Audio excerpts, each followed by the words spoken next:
آج لوگ کہتے ہیں، میں نے سنا ہے کہ بڑے بڑے مالدار لوگ اور اب غریب لوگ بھی، کوئی اپنے بچوں کو نہ حافظ بنانا چاہتا ہے نہ عالم بنانا چاہتا، کوئی نہیں بنانا چاہتا۔ وجہ ایک دقیانوسی فکر ہے، مولانا حافظ قرآن بنائیں گے تو امامت کرے گا 5,000 روپے ملیں گے، عالم بنے گا مدرسہ پڑھائے گا تو 10,000 روپے ملیں گے۔ آپ کو کس نے کہہ دیا کہ ہر حافظ کے لیے امامت کرنا ضروری ہے؟ آپ کو کس نے کہہ دیا کہ ہر عالم کے لیے مدرسے میں پڑھانا ضروری ہے؟ مدرسے میں پڑھانے کے لیے عالم نہیں بنتے، مسجد کی امامت کے لیے حافظ نہیں بنتے۔ کیا یہ نہیں ہو سکتا کہ ہمارا بچہ حافظ قرآن بھی ہو اور IAS آفیسر بھی ہو؟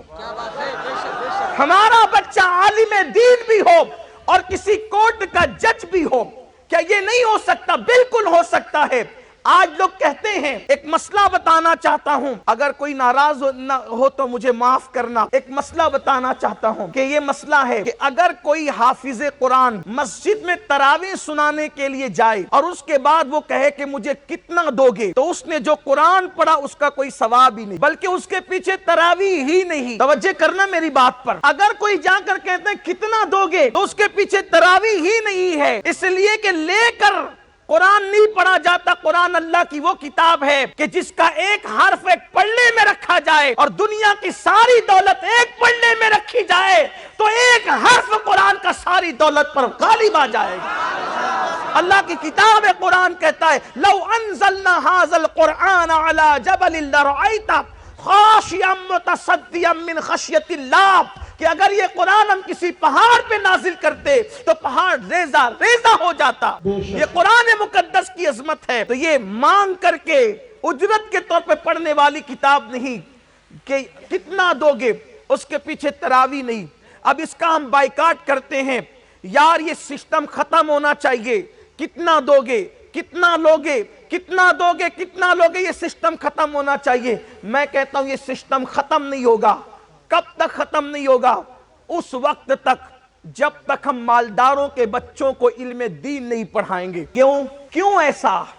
اس لیے کہ بڑی معذرت کے ساتھ میں کسی کی غربت کا مذاق نہیں اڑانے آیا ہوں، لیکن اتنا ضرور کہنا چاہتا ہوں، ہم نے دین غریبوں کے حوالے کر دیا تو جس کے بچوں کے لیے عید کے کپڑوں کا انتظام نہیں ہوگا تو وہ رمضان المبارک میں ٹرسٹیوں سے یہ نہیں پوچھے گا تو کیا کرے گا کہ کتنا دو گے؟ اپنے بچوں کی وجہ سے وہ مجبور ہے، حالانکہ میں اس کی تائید نہیں کر رہا ہوں لیکن اس کی وجہ بتا رہا ہوں۔ لیکن اگر اس کی بجائے جس کے بچوں کے لیے کپڑوں کا انتظام نہیں ہوا، اگر IAS آفیسر قرآن مقدس مسجد میں سنا رہا ہے تراویح کی شکل میں، تو وہ تو کہے گا کہ مجھے تمہاری اس کی کیا ضرورت ہے، اس سے زیادہ تو زکوٰۃ کے طور پر میں نکال دیتا ہوں۔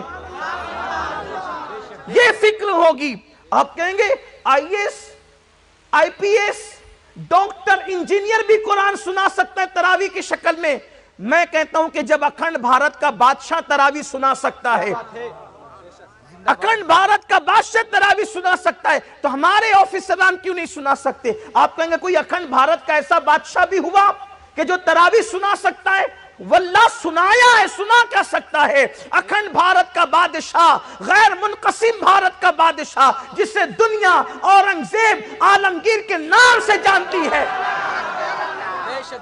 آپ تراویح سنایا کرتے تھے اور آپ نے صرف 6 مہینے میں قرآن مقدس حفظ کیا۔ آج جس کے پاس دولت آتی ہے تو وہ اپنے بچوں کو انگلش میڈیم ہی پڑھانا چاہتے ہیں، قرآن تو پڑھانا ہی نہیں چاہتا۔ کل تک مسلمان اس لیے عزت پا رہا تھا کہ وہ ساری باتیں بعد میں پڑھاتا تھا، پہلے اپنے بچوں کو دین پڑھاتا تھا، پہلے اپنے بچوں کو دین پڑھاتا تھا۔ بادشاہ لوگ بھی دین پڑھاتے تھے اپنے بچوں کو، پتہ ہے